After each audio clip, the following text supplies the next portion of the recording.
नमस्कार दोस्तों, हमारे चैनल में आप सभी का स्वागत है। आप लोग ये कहानी कहाँ से देख रहे हैं कमेंट करके ज़रूर बताइएगा। कहानी पसंद आए तो वीडियो को लाइक, चैनल पर पहली बार आए हैं तो सब्सक्राइब करना नहीं भूलिएगा। चलिए कहानी की ओर चलते हैं। सर्दियों की रात थी, शीतलहरी चल रही थी। बेचारी 70 वर्षीय बूढ़ी अम्मा उस कड़ाके की ठंड से बचने के लिए अपनी साड़ी के पल्लू से अपने आप को ढकने की नाकाम कोशिश कर रही थी। लेकिन प्रकृति की मार तो सभी के लिए एक समान होती है। वह बड़ा बूढ़ा या जवान नहीं देखता। इसीलिए शारदा जी की बूढ़ी हड्डियाँ उस कड़ाके की ठंड को बर्दाश्त नहीं कर पा रही थी और वह ठंड के कारण थर थर काँप रही थी। उनके दांत किटकिटा रहे थे। तभी रात के करीब 9 बजे रामदास जी अपने पान की दुकान बंद करके घर जाने के लिए जैसे ही बाहर निकले, उनकी नज़र शारदा जी पर पड़ी, जो ठंड से ठिठुर रही थी और उनके दांत किटकिटाने की और हाँफने की हल्की हल्की आवाज़ उनके कानों में सुनाई पड़ी। उन्होंने उनके पास जाकर देखा तो भौचक्के रह गए।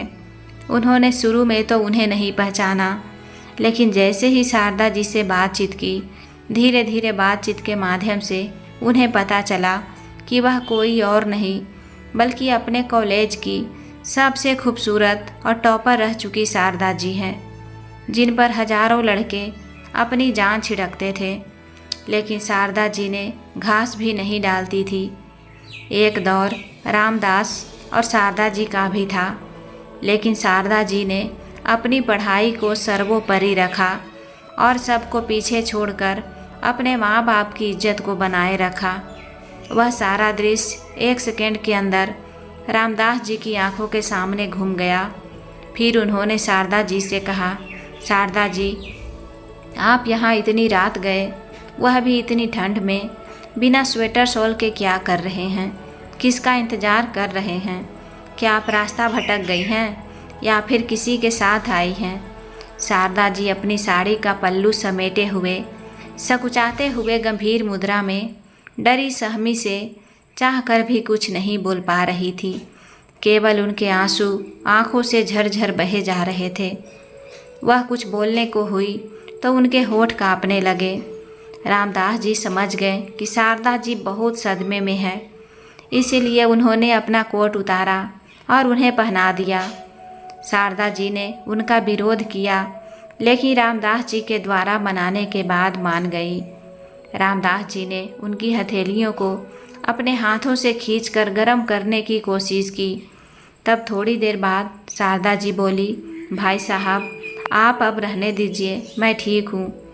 जब अपने ही पराये हो गए तो किससे आस करूँ? रामदास जी शारदा जी की ओर आश्चर्यचकित होकर देखने लगे। उन्होंने उस समय तो कुछ नहीं कहा और उनका हाथ छोड़कर अपनी दुकान के आसपास पड़े पन्नी और पेपर को उठाकर इकट्ठा करके आग जलाया और शारदा जी को हाथ सेकने के लिए कहा। शारदा जी ने थोड़ी देर अपने हाथ सेके। तब रामदास जी ने बड़ी आत्मीयता के साथ शारदा जी से पूछा, अच्छा शारदा जी, आप बताइए, आपके साथ क्या हुआ है और आप यहाँ कैसे आए? तभी शारदा जी रामदास जी की तरफ गुस्से से देखते हुए बोली, क्यों, आप मुझे पहचानते नहीं क्या, जो इतनी फॉर्मेलिटी निभाते हैं? हम क्लासमेट हैं ना, तो यह आप और जी यह क्या है? तू तड़ाक से बात कर सकते हैं। और दोनों अपने सारे गम भूल कर हंस पड़े। तभी रामदास जी बोले, अच्छा बाबा, तू बता यहाँ कैसे आई?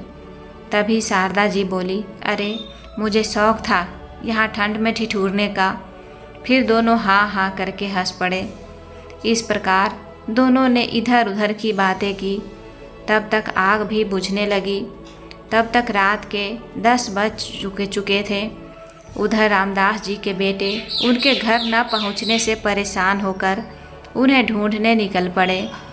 उन्होंने जब देखा कि वे दोनों बूढ़ा बुढ़िया तो आपस में बातें करके ठहाका लगाकर हंस रहे हैं, तो रामदास जी का बेटा नवीन, जो कि कुछ देर पहले अपने पिता के लिए परेशान था, उसका गुस्सा 7वें आसमान पर चढ़ गया।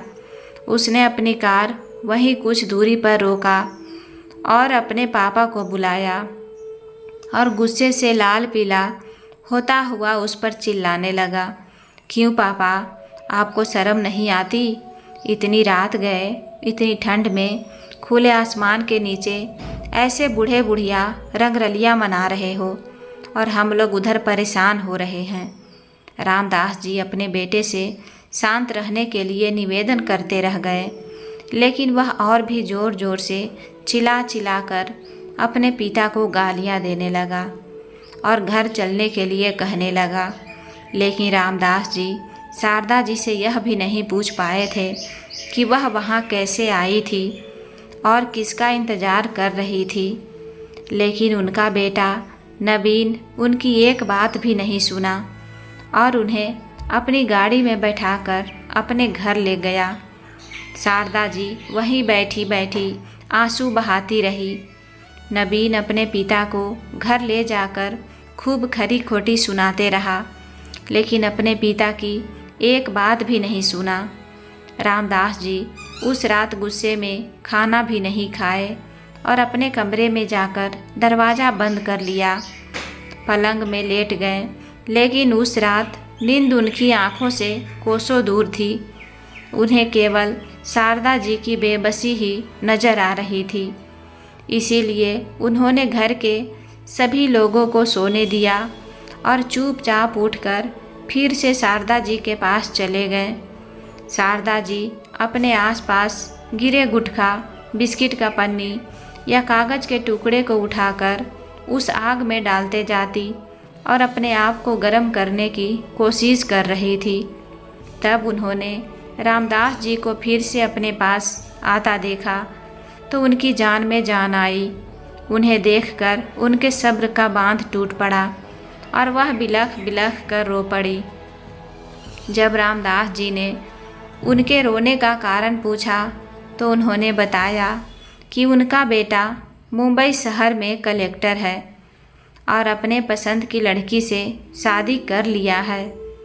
वह मेरी बहुत इज्जत करता है, लेकिन बहू मुझे फूटी आँख नहीं सुहाती। वह मुझे हमेशा पुराने ज़माने की बुढ़िया कहकर ताने मारती रहती है।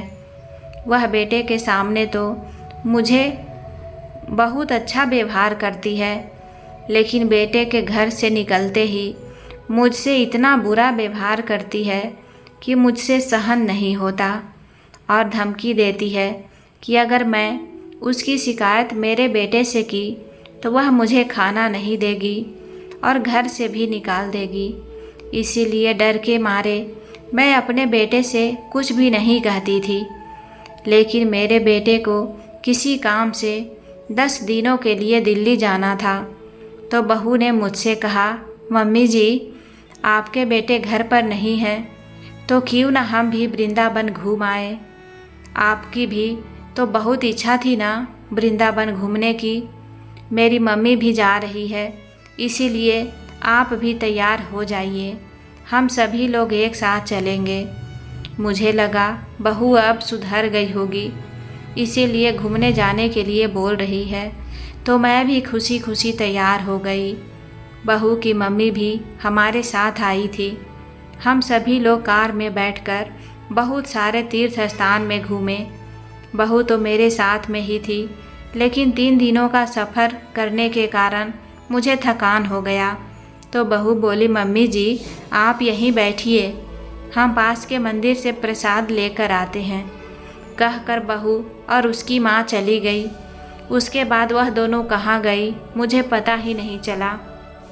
मैं उन्हें ढूंढते ढूंढते कहाँ से कहाँ आ गई, मुझे समझ ही नहीं आ रहा है। मेरा सारा सामान, स्वेटर, शॉल, बैग सब कार में ही रखा हुआ था। पैसे का पर्स तो बहू ही संभाल रही थी, इसीलिए मेरे पास पैसे भी नहीं है। इतना कहकर शारदा जी अपना चेहरा अपने दोनों हथेलियों में छुपाकर घुटनों में रख कर रोने लगी। रामदास जी ने उन्हें दिलासा दिया कि सब कुछ ठीक हो जाएगा। तभी शारदा जी बोली, नहीं रामदास, आपके यहाँ नहीं आना चाहिए था, आपकी बीबी को अच्छा नहीं लगेगा।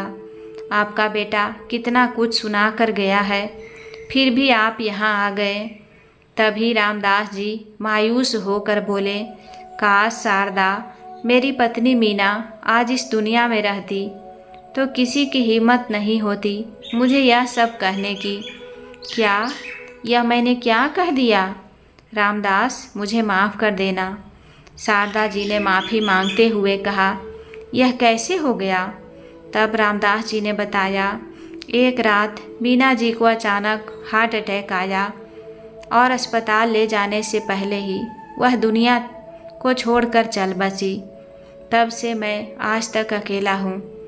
बेटा तो सरकारी नौकरी करता है, बहू भी इंटरनेशनल कंपनी में काम करती है, लेकिन अपने अकेलेपन को दूर करने के लिए मैंने यह पान की दुकान खोल रखी है ताकि मैं किसी के ऊपर बोझ ना बनूं।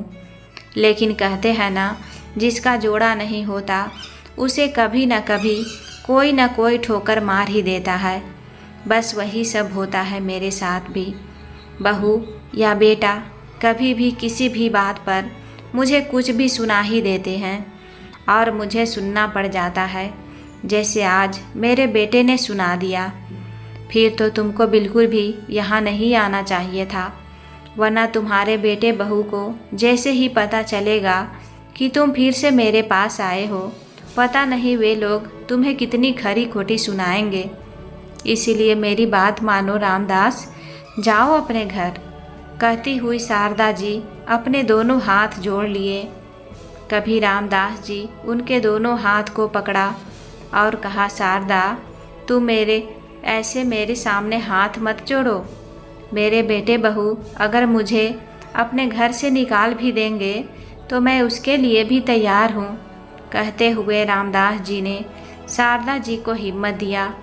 शारदा जी ने फिर कुछ नहीं कहा और दोनों उन दिनों की याद में खो गए जब वह दोनों कॉलेज जाया करते थे। और एक समय तो ऐसा भी आया था कि रामदास जी ने शारदा जी से अपने मन की बात भी कह दी थी कि वह उन्हें पसंद करने लगे हैं। तो शारदा जी ने उनका कितना विरोध किया था और वह एक दूसरे के प्रतिद्वंदी भी हो गए थे। लेकिन बाहर किस्मत मिलना था तो इस उम्र में दोनों उन दोनों की बातों को याद करके कभी एक दूसरे से माफ़ी मांगते तो कभी एक दूसरे पर ताना कसते थे। इस प्रकार धीरे धीरे रात की काली अंधियारी छाने लगी और सुबह की रोशनी प्रवेश करने लगी। लेकिन शारदा जी और रामदास जी के जीवन में उस दिन की सुबह दुख रूपी अंधियारी की घटा लेकर उनकी सुबह को कष्ट से भर देने वाली थी। जैसे ही सुबह हुई, रामदास जी के बेटे बहू ने देखा कि घर पर उनके पापा नहीं हैं, तो उन्हें लगा कहीं टहलने गए होंगे। लेकिन जब दोनों बेटे बहू की ड्यूटी जाने का समय हो गया, फिर भी जब रामदास जी नहीं आए तो उन्होंने घर की चाबी पड़ोस में दे दिया, अपने दफ्तर के लिए चले गए। लेकिन रामदास जी ने ना ही उस दिन दुकान खोला और ना ही घर पर आए। जब बहू घर पर आई तो देखा पापा जी तो घर पर नहीं आए हैं। तभी उनका बेटा भी घर आ गया। फिर भी रामदास जी घर नहीं पहुँचे। लेकिन जैसे ही रात हो गई, रामदास जी और शारदा जी दोनों अपने घर पहुँचे। रामदास जी के साथ उस बुढ़िया को देखकर उनके बेटे नबीन का गुस्सा तो 7वें आसमान पर चढ़ गया। वह हमारे क्रोध के अपने पापा को खूब खरी खोटी सुनाने लगा। क्यों रे बूढ़े, रात में प्यार से समझाया था, तभी तुझे बात समझ में नहीं आई। तूने उम्र देखी है अपनी? पोते पोती खिलाने की उम्र में इस बुढ़िया के साथ रंगरेलियाँ मना रहा है। अपनी इज्जत की परवाह तो तुझे है नहीं, अब हमारी इज्जत को भी बेच खाने में लगा है। चल निकल जा अभी के अभी मेरे घर से इस खूसट बुढ़िया को लेकर। बच्चों को माँ बाप समझाते हैं, ना कि बच्चे माँ बाप को समझाए।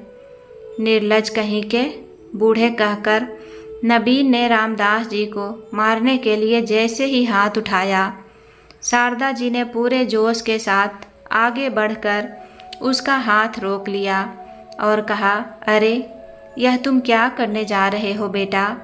माता पिता भगवान समान होते हैं और तुम उसी भगवान पर हाथ उठा रहे हो। क्या तुम्हें यही संस्कार मिले हैं? वैसे तो यह तुम्हारे परिवार के बीच की बात है, लेकिन यह बात मेरे कारण बात का बतंगड़ हो रही है, इसीलिए मुझे बीच में बोलना पड़ रहा है। बेटा, एक बार तो तुम अपने पापा की बात तो सुन लो। किताबों में तो तुमने एक से बढ़कर एक अच्छी अच्छी बातें पढ़ी होगी, लेकिन उन्हें सिर्फ पढ़ना ही नहीं चाहिए बेटा, उन्हें अपने जीवन में भी उतारना चाहिए। तभी उस पढ़ाई का कुछ महत्व होता है, वरना ऐसी पढ़ाई का कोई महत्व नहीं होता, समझे?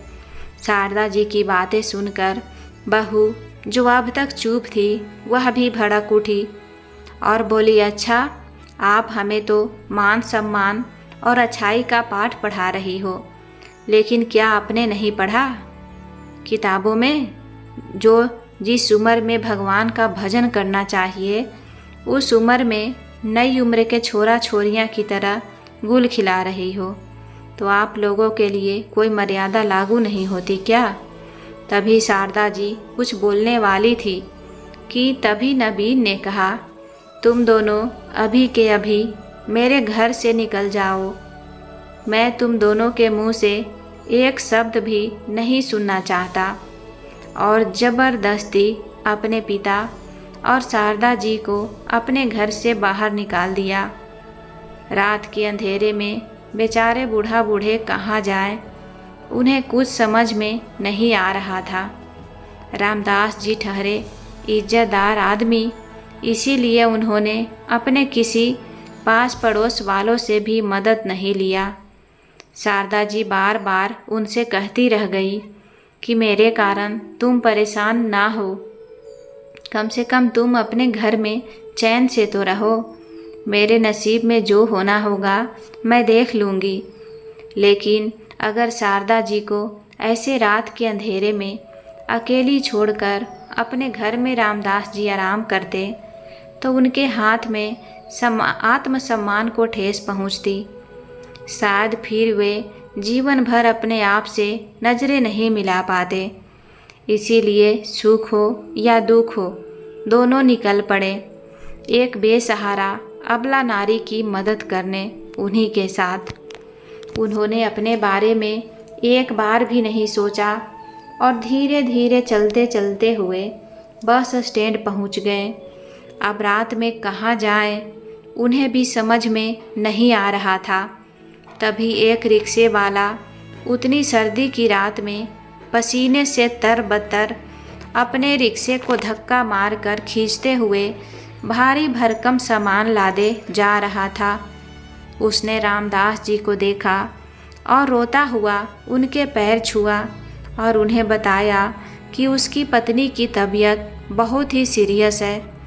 कंपनी का मालिक पहले सामान पहुंचाने को कह रहा है, तभी पैसा देगा, और अगर पैसे नहीं मिले तो उसकी पत्नी की जान भी जा सकती है। तभी रामदास जी को उस पर दया आ गई। उन्होंने उसके रिक्शे को पीछे से धक्का दिया। शारदा जी भी उनके साथ साथ चलती रही और वह रिक्शा वाला जल्दी जल्दी रिक्शे को चलाकर फैक्ट्री तक लेकर गया। वहाँ सामान उतारकर फैक्ट्री के मालिक से पैसे मांगने गया तो वहाँ के गार्ड ने बताया कि तुम लेट हो गए हो, इसीलिए मालिक तो चले गए। अब वह रिक्शा वाला बहुत परेशान हो गया और रामदास जी से कहा, मालिक, इस रिक्शा को 500 रुपये में आप रख लो, मुझे पैसों की सख्त ज़रूरत है। रामदास जी के पास केवल 500 रुपये ही थे, तो उन्होंने वह 500 रुपये उस रिक्शा वाले को दे दिए और कहा, नहीं भाई, जब तुम्हारे पास 500 रुपये हो जाए तो तुम अपना रिक्शा ले जाना। तब तक तुम यह समझ लेना कि तुम्हारा यह रिक्शा मेरे पास ज़मानत के रूप में है। रिक्शा वाला सुरेश रामदास जी से 500 रुपये लेकर खुश होकर अपने घर चला गया। उधर रामदास जी और शारदा जी इस रिक्शा में बैठकर रात भर जैसे तैसे बिताए। दूसरे दिन सुबह से ही रामदास जी ने सोच लिया था कि वह उसी रिक्शे से वापस अपनी दुकान जाएंगे और शारदा जी के लिए किराए का मकान देखेंगे। दुकान से जो आमदनी होगी उतने में शारदा जी और उनका खर्च आराम से चल जाएगा। लेकिन इंसान जैसा सोचता है ज़रूरी नहीं कि सभी के साथ वैसा ही हो। रामदास जी जैसे ही अपनी दुकान के पास पहुँचे, दुकान पहले से ही खुला था और उसमें कोई दूसरा आदमी बैठा मिला। रामदास जी ने उससे पूछा, तुम कौन हो भाई और मेरी दुकान में क्या कर रहे हो? वह आदमी मुस्कुराया और बोला, भाई साहब, अब यह मेरी दुकान है, यह देख लीजिए एग्रीमेंट का कागज़। आपके बेटे ने रातों रात यह दुकान मुझे बेच दी। रामदास जी ने जब वह पेपर पढ़ा तो उनकी आंखों के सामने अंधेरा छाने लगा। वे चक्कर खाकर गिरने ही वाले थे कि शारदा जी ने उन्हें संभाल लिया। फिर उसी दुकान से पानी लाकर उन्हें पिलाया और थोड़ी देर उन्हें वहीं बैठाया। थोड़ी देर बैठने के बाद रामदास जी ने राहत की सांस ली। फिर उन्होंने इस बारे में अपने बेटे से बात करने की सोची और शारदा जी के साथ फिर से अपने घर गए और कहा, बेटा नबीन, तेरी हिम्मत कैसे हुई मेरी दुकान को रातों रात बेचने की? उस दुकान को तो मैं अपने पैसों से खरीदा था, फिर तुझे किसने हक दिया उसे बेचने का? तभी नवीन खिसियानी आवाज़ में बोला, ओए बूढ़े, मुझे यह मत समझाओ कि मुझे क्या करना है और क्या नहीं। मुझे जो अच्छा लगा मैंने वही किया। अब आपको आपके सवाल का जवाब शायद मिल गया होगा, तो आप कृपा करके यहाँ से इस निर्लज बुढ़िया को लेकर चले जाइए। रामदास जी ने कहा, ठीक है बेटा, तेरी यही इच्छा है ना, तो यही सही। लेकिन इतनी कड़ाके की ठंड है बेटा, मेरे कपड़े और शॉल तो ले देने दो, फिर मैं यहाँ से हमेशा हमेशा के लिए चला जाऊँगा। क्यों चाहिए आपको कपड़े और शॉल? आपको तो बहुत शौक़ है ना बाहर ठंडी में घूमने का। अभी तो लगता है आपकी जवानी वापस लौट आई है। माँ के जाने का गम तो आपको रत्ती भर भी नहीं है, बल्कि आप तो मन ही मन खुश हो रहे होंगे कि अच्छा ही हुआ कि मेरी माँ मर गई, ताकि आपको अय्यासियाँ करने मिल रहा है।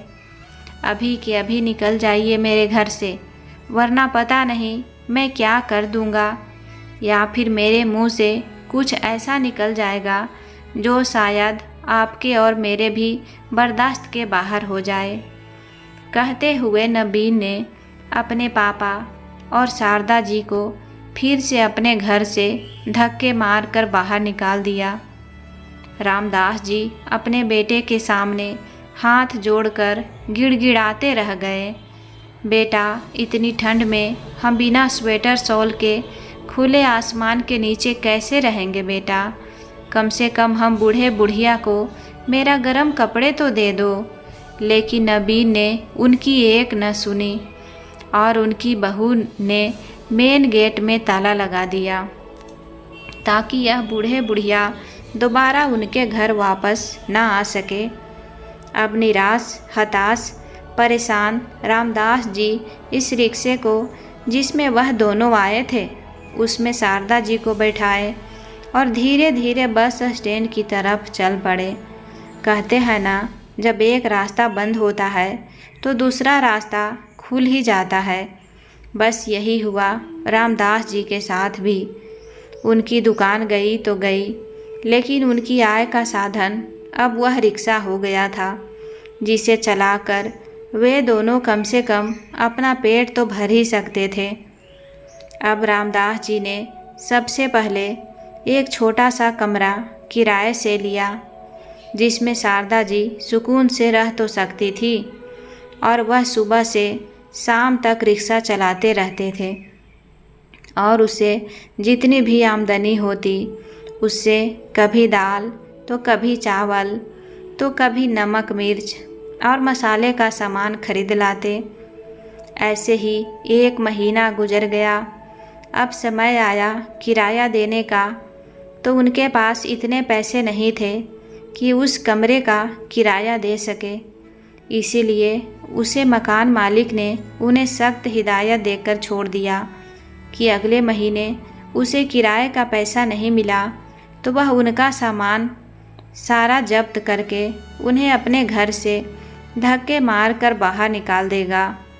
अब रामदास जी और भी अधिक मेहनत करने लगे ताकि मकान मालिक का किराया दे सके, लेकिन अधिक मेहनत और पौष्टिक भोजन न मिलने के कारण वह बीमार रहने लगे। उन सब का जिम्मेदार शारदा जी स्वयं को मानकर दुखी होती रहती थी और एक समय ऐसा आया कि उनके पास किराए के पैसे जमा नहीं हो पाए। मकान मालिक ने उन्हें धक्के देकर अपने घर से बाहर निकाल दिया।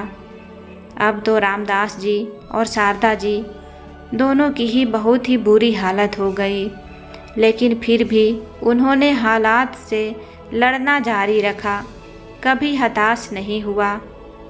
रामदास जी अब रिक्शा नहीं चला पाते थे, इसीलिए उस रिक्शा को किराए पर चलाने के लिए एक लड़के को दे दिया। उस लड़के ने 2-4 दिनों तक तो रिक्शा का किराया ला कर दिया, फिर कहाँ गायब हुआ पता ही नहीं चला। अब रामदास जी ने सोचा क्यों न रिक्शा बनाने वाली दुकान में काम किया जाए। उन्होंने एक दुकान में हाथ जोड़कर विनती किया तो वह दुकानदार मान गया, क्योंकि उसके पास के सारे वर्कर्स छुट्टी पर गए हुए थे और उसे वर्कर्स की ज़रूरत थी। इसीलिए उसने रामदास जी को काम पर रख लिया। अब तो मानो रामदास जी के हाथ पैरों में मशीन ही लग गया था। वह बहुत ही फुर्ती के साथ वहाँ पर काम करने लगे थे, क्योंकि वह उस मालिक को नाराज़ नहीं करना चाहते थे।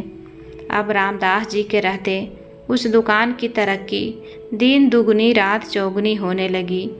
वह दुकान का मालिक भी बहुत ही नेक दिल इंसान था, इसीलिए उसने शारदा जी और रामदास जी को अपने नौकरों के कमरे में रहने के लिए जगह दे दी। तब तो शारदा जी भी उस मालिक के घर के छोटे छोटे काम कर दिया करती, जिसके बदले में उनकी मालकिन उन्हें कभी दाल, कभी चावल, तो कभी अचार पापड़ बड़ी, तो कभी कुछ ज़रूरी सामान दे दिया करती थी, जिससे उनका गुजारा हो जाता था और उन्हें ज़रूरत भी थी। वह मालिक भी खुश होकर रामदास जी की तनख्वाह को दुगुनी कर दिया। लेकिन उस मालिक के साथ एक विडंबना यह थी कि उनका इतना अच्छा व्यवहार होने के बावजूद उनकी कोई संतान नहीं थी। इसीलिए वह कभी कभी मायूस हो जाते थे। लेकिन शारदा जी अपनी मालकिन को समझाती, रामदास जी अपने मालिक को समझाते कि आप दोनों का व्यवहार इतना अच्छा है, देखना आप दोनों की इच्छा एक न एक दिन भगवान ज़रूर पूरी करेंगे। तभी एक दिन उनके मालिक और मालकिन विदेश यात्रा पर गए हुए थे, लेकिन बदकिस्मती से उनका प्लेन क्रैश हुआ और उन दोनों का कुछ भी पता नहीं चला। रामदास जी उनकी अनुपस्थिति में भी बराबर उनकी ऑटो पार्ट्स की दुकान को चलाते रहे, इसी आस में कि उनके मालिक एक न एक दिन वापस आएंगे। लेकिन एक दिन उन्होंने टीवी पर देखा कि वे लोग जिस विमान पर सवार थे वह विमान क्रैश हो गया और सारे यात्रियों की मृत्यु हो गई। शारदा जी और रामदास जी को उनकी मृत्यु का बहुत दुख हुआ, लेकिन उन्होंने उनकी दुकान को पूरी ईमानदारी से चलाया और कई बेरोजगार बेसहारा लोगों को काम पर भी रखा। अब तो शारदा जी ने भी एक एनजीओ खोल लिया, जहां निस्वार्थ भाव से गरीब और ज़रूरतमंद लोगों की सेवा किया करती थी। एक दिन शारदा जी रामदास जी के साथ एनजीओ में जैसे ही पहुंची, उन्होंने देखा एक अपाहिज दरवाजे के पास फटे हाल स्थिति में बैठा था। उसे देखकर ऐसा लग रहा था जैसे उसके कई दिनों से खाना नहीं खाया हो। उस दिन शारदा जी ने एनजीओ में रहने वाले सभी लोगों को कंबल बांटने के लिए पश्मीना शॉल मंगवाया था, जिसकी कीमत पूरे 1.5 करोड़ थी। नबीन देखकर पापा को पहचान लिया। उन्होंने कहा, पापा देखो मेरी क्या हालत हो गई। लेकिन रामदास जी ने कहा, अरे मेरा तो कोई बेटा नहीं है, तुम्हें गलत फहमी हुई है। तुम्हारे पापा की शक्ल मेरी तरह ही दिखाई दे रही होगी, इसीलिए तुमने मुझे पापा कहा, लेकिन यकीन मानो मेरा कोई बेटा नहीं है। और आगे बढ़ गए। नबीन शारदा जी और रामदास जी को जाते हुए देखता रहा और पश्चाताप के आंसू बहाता रहा। शारदा जी ने उस दिन तो उसके साथ बात नहीं किया, लेकिन जब भी वह उसके पास से आती जाती, वह कातर नज़रों से उसे देखता रहता। शारदा जी ठहरी ममता की मूरत। एक दिन उन्हें उस पर दया आ गई। उन्होंने एक दिन उसकी हालत के बारे में पूछा। उसने बताया जैसे वह लोग उसके घर से निकले, उसके कुछ दिनों बाद ही वह रिश्वत लेते हुए पकड़ा गया। किसी ने रिश्वत लेते हुए उसका वीडियो बना लिया और उसे सस्पेंड कर दिया गया। वह हताश परेशान जब अपने घर वापस जा रहा था तो एक तेज़ रफ्तार ट्रक ने उसे पीछे से टक्कर मार दिया और वह भाग गया। मैं वहीं तड़पता रह गया, लेकिन मुझे किसी ने भी वहाँ से नहीं उठाया। फिर कुछ घंटे बाद खून ज़्यादा बह जाने के कारण मैं वहीं बेहोश हो गया। फिर किसने मुझे वहाँ से उठाया मुझे मालूम नहीं, लेकिन मैं जब आंखें खोला तो अपने आप को सरकारी अस्पताल के बिस्तर पर पाया। मेरे पास अपना कहने के लिए उस समय कोई नहीं था। कुछ दिनों बाद डॉक्टर ने मुझे छुट्टी दे दी। मैंने किसी से ऑटो का पैसा मांगा और अपने घर चला गया। वहाँ जाकर देखा तो घर पर ताला लगा हुआ था। मैंने अपनी पत्नी को फ़ोन लगाया तो उसने मेरा फ़ोन ही नहीं उठाया। जब मैं उसे बार बार फ़ोन किया तो उसने एक वाक्य में कह दिया कि अब मेरा तुमसे कोई लेना देना नहीं है, दोबारा मुझसे मिलने या फ़ोन लगाने की कोशिश मत करना। कहकर उसने फ़ोन काट दिया और कुछ दिनों बाद उसने अपने ही ऑफिस में काम करने वाले लड़के से शादी कर ली और मुझे तलाक दे दिया। तब से मेरी ज़िंदगी वीरान हो गई और मैं अपने किए की सज़ा भुगत रहा हूँ। मैं अपने देवता समान पिता का अपमान किया। मैंने आपका और पापा के रिश्ते को कलंकित किया, जबकि मुझे बाद में पता चला कि पापा तो सिर्फ एक बेसहारा अबला नारी की मदद कर रहे थे और मैं मूर्ख पता नहीं उस निर्दोष पर क्या क्या लांछन लगा दिया। प्लीज़ आंटी जी मुझे माफ़ कर दीजिए। वह शारदा जी से रोता हुआ गिड़गिड़ा कर माफ़ी मांगने लगा। तभी शारदा जी बोली, बेटा तुम मुझसे ज़्यादा अपने पापा के गुनहगार हो। अगर उन्होंने तुम्हें माफ़ कर दिया तो समझो मैंने भी माफ़ कर दिया, क्योंकि तुम्हारे द्वारा दिए गए जख्मों से उन्हें बहुत ही परेशानियों का सामना करना पड़ा है। इतना कहकर वह वहाँ से चली गई और वापस आकर उसे एक सुंदर सी पश्मीना शॉल उड़ाकर चली गई। तब नबीन को ऐसा लगा जैसे किसी ने उसके गालों पर जूते से प्रहार किया हो, क्योंकि एक समय था जब नबीन ने गुस्से में आकर अपने पिता को ना ही उनका स्वेटर दिया और ना ही उनका शॉल रखने दिया था, और आज उसी के पिता की तरफ से सबसे कीमती शॉल उसे दान के रूप में दिया जा रहा था। वह पश्चाताप के आंसू बहाए जा रहा था। समय यूं ही बीत रहे थे। एक दिन शारदा जी रामदास जी के साथ रेलवे स्टेशन में कंबल बांट रही थी। तब उन्होंने देखा उनके बेटे बहू भी अपने मुंह को छुपाए भिखारी की लाइन में खड़े हैं। शारदा जी अपनी ही धुन में सभी को कंबल देकर, उनसे हाथ जोड़कर, नमस्कार कहकर मुस्कुराहट के साथ सभी का अभिवादन कर रही थी और सभी बेसहारा और ज़रूरतमंद लोग उन्हें ढेरों आशीर्वाद दे रहे थे। तभी उन्होंने एक ऐसे शख्स को कंबल दिया जिसने ना ही उनको नमस्कार का प्रति उत्तर दिया और ना ही कोई आशीर्वाद दिया।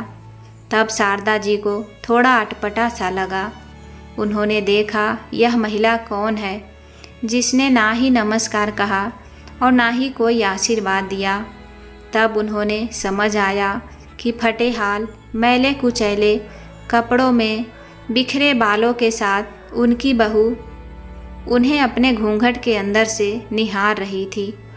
सभी लोग उन्हें पागल पागल कहकर पत्थर से मारते थे, लेकिन आज वह शांत हो गई थी और उसने चुपचाप शारदा जी से कंबल ले लिया और एक कोने में जाकर बैठ गई। उसी के पीछे उनका बेटा भी उसी हालत में था। वह भी पागलों की भेष में था। उसने भी एक फटा हुआ स्कार्फ से अपना चेहरा ढक रखा था। वह भी शारदा जी को निहारे जा रहा था।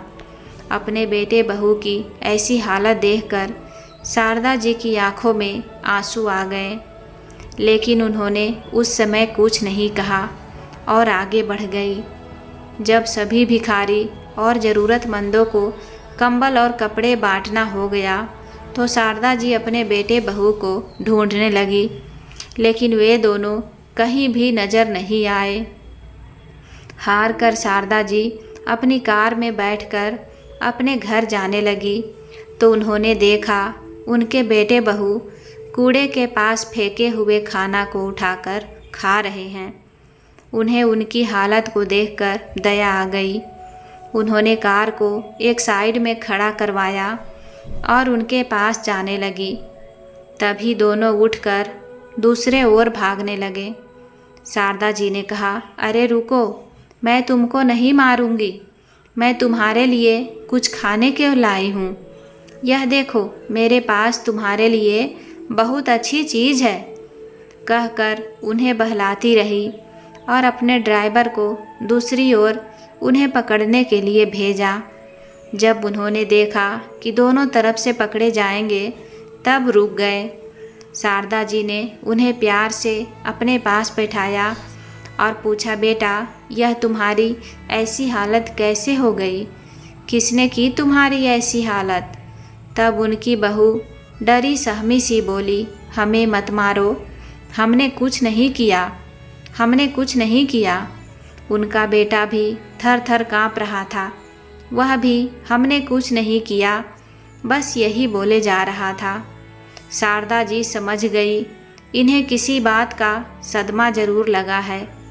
उन्होंने पागल खाने फ़ोन लगाया और बताया कि 2 पागल खुले में घूम रहे हैं। तब पागल खाने से कुछ नर्स और डॉक्टर आकर उन्हें लेकर चले गए। शारदा जी ने पागल खाने में जाकर उनके बारे में पता लगाया तो उन्हें पता चला कि उनके बेटे बहू ने उन पर इल्ज़ाम लगाया है कि उनके बच्चे को उनके माँ बाप ने जान से मार डाला, क्योंकि यह दोनों पागल हो चुके हैं।